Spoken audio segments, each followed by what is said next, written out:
Hello and welcome to this Getting Started video series. This series is designed to help you get started on your recovery journey. Today we're going to be talking about step 10. So let me read step 10 with you right now.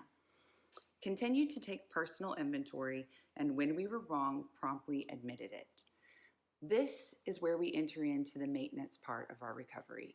At this point, we have made peace with God, made peace with ourselves, and peace with others, and now we're moving into maintaining that peace. And in doing so, part of that journey is to incorporate inventory into our daily life.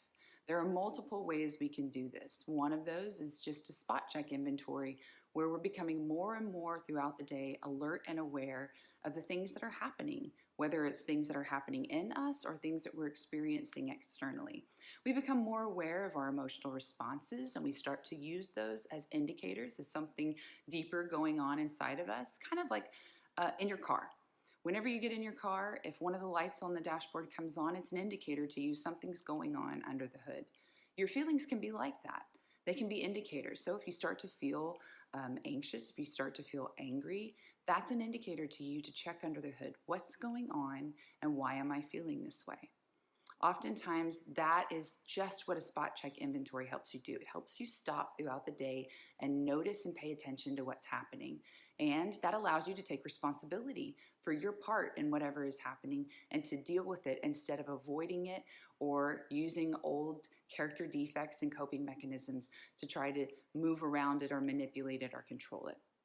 So in this step, this maintaining process is so important because you can do a thorough inventory. You can deal with a lot of things from the past, but a big part of our recovery journey is living current and present today, taking captive different things that are happening within our day and dealing with them instead of continuing in old patterns.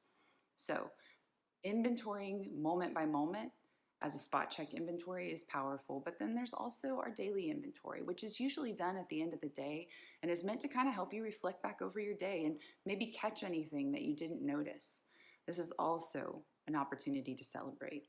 Celebrate areas that you are making progress, that you notice growth in your life with God, because celebrating is an important part of continuing to build momentum on your recovery journey.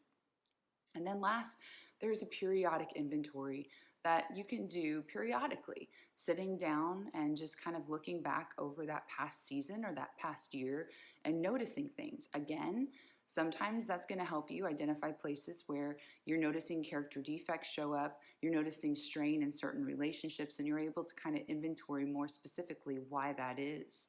But it also helps you to celebrate progress. So these are 3 different ways that you can do ongoing inventory. And that last part is when you are wrong.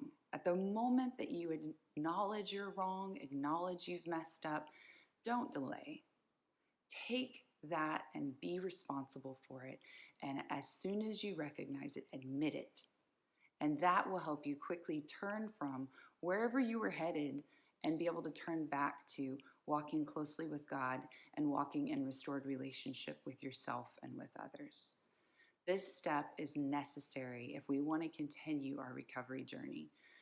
The truth is that there are a lot of people who will work through a workbook or work through a step study, and when they finish, they had a great experience. But what they miss out on is utilizing these steps in an ongoing way in their life. This step is an important part of continuing your recovery journey. Not getting lazy, not going back to sleep, but continuing to walk through your daily life wide awake and ready and eager to take responsibility for your thoughts and for your actions. And that's exactly where you need to be as we move into step 11.